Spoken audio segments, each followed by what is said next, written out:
we have here is a sleek, mysteriously futuristic blue 2018 Tesla Model 3. 0 to 60 in 3.2 seconds and sports a range of 322 miles. The all-wheel drive dual motor is as quiet as a Sunday morning and feels like a jet engine. Topping out at 162 miles an hour, this thing can move. This car uses no fossil fuels whatsoever. None. With a near 360-degree panoramic view through the mostly glass exterior, it's easy to feel like George Jetson. And did I mention the fine leather detail and 15-inch touchscreen controlling every futuristic aspect of maybe the most memorable driving experience I've ever had? I snagged today's ride to pick up my new friend, Samara Anderson. Amongst many things, she is the VP of Sales and Marketing at Red Pepper, a very infamous Nashville creative agency and also neighbors to our own company, Stoked, in the Nashville neighborhood of Germantown. But we're not in Germantown today. We're out in the country for a morning drive that only Tennessee can offer. Alexa, open the door. Okay, yep, got it. Cool. It's like a space car. Oh my God. My face is gonna fall. It's like nice and quick. Whoa, I literally just engaged my abdominals to sit up. This car is a workout. All right, so is this like an iPad 12, 14, 22 sitting here in front bigger of than us? my television. Yeah, honestly. Oh, Wow! This is better than Disneyland. It's really fun. Oh, man. No, I mean, like, I think this is like, it's really interesting that they have like all this tech in here. And then there's like this like more like organic-y, natural kind of vibe going on. Most cars feel like they kind of like wobble and twist and roll a little bit. But this feels really tight, like low to the ground, like a sports car. It feels like a legit sports car. I mean, and I guess the crazy thing is like, I mean, not having ever driven one of these before, but like, we don't have to stop and get gas. There's no oil changes. Is that autopilot? It is. So this is the autonomous driving feature. Okay, I told you I wasn't a daredevil. I mean, but like, how amazing would autopilot be in Nashville, especially like Nashville in the last 5 years? Oh yeah. Get something done during the traffic commute. That would be lovely. I mean, huge. We could sit around and just watch Seinfeld, I guess, right?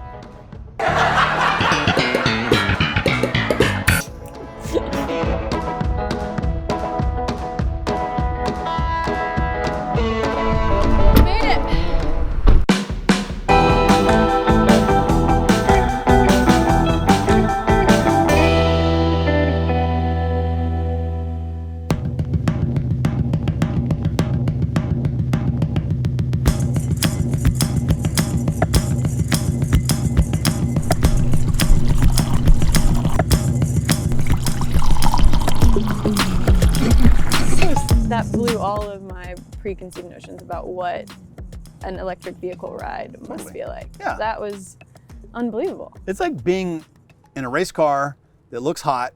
That's not spitting dirty petroleum out the back of it. That's right. One of the things that I found interesting today was like getting in the car. It wasn't just an electric vehicle. Like the car was so progressive feeling, right? Like I felt like I was in the future in the car because of the dash and the display and just the way that everything operated. It wasn't just the fact that it wasn't running on petroleum.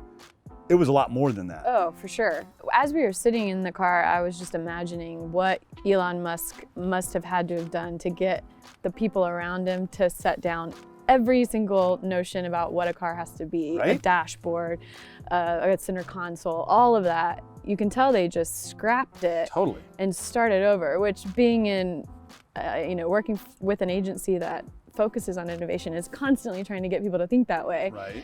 It's fascinating to see the output of what must have been a process that forced people to just start fresh. Nashville has got a huge buy local scene. Are you like a buy local kind of person? You go to the farmer's market? I am. What other things do you do? I mean, it started years ago with bike shops, actually. Buying local from a bike shop is a big difference than buying from Amazon or any online wholesaler. It's a little bit more expensive, but you get to support a local business, which was important to me. And then I started to understand the importance that it has on my community, my local economy, and kind of everything surrounding that. Yeah. It's a really big deal. It is, and if you think about it, when you're when you're not putting gas in your tank, but you're actually powering from electricity that is produced here in the valley. Right here, yeah. It's a form of buy local. Totally. I think it's a nice commitment to our people, to our community, to our neighbors. It's kind of nice. Unsuspectingly nice. I feel warm inside. Right. Could just be this like coffee, a much though. better human. Personally, like, what are your beliefs around like the environment and kind of sustainability and clean air? And do you have any? For me personally, I love to scuba dive, and I've been doing that for 15 years or so. And watching the reefs so dramatically change in the last few years it's terrifying to think that if that's happening in our oceans, obviously those type of reactions are happening in other parts of the world. It's seeing things like that make me realize I can't just keep taking my recycling out and feel good about my effort. Right. I've got to make some huge change, and Yeah. whether that's an electric vehicle, which I feel pretty compelled after driving this one today to think about that seriously as a solution in my life. I'm not doing enough. Right. And my beliefs are that has to change quickly. I think culturally we dismiss electric vehicles as something it's just good for the environment, but it's not a luxury car. It's just good for the environment. It's not necessarily innovative or sexy or cool or anything like that. I think cars like this and the cars that are coming out in the next couple of years are gonna change that dramatically. Yeah, agreed. So it looks like our car's done charging. That was fast. I don't know, you wanna quit talking about it and go take it for a ride? Yeah, I could use some karaoke. There we go, let's roll.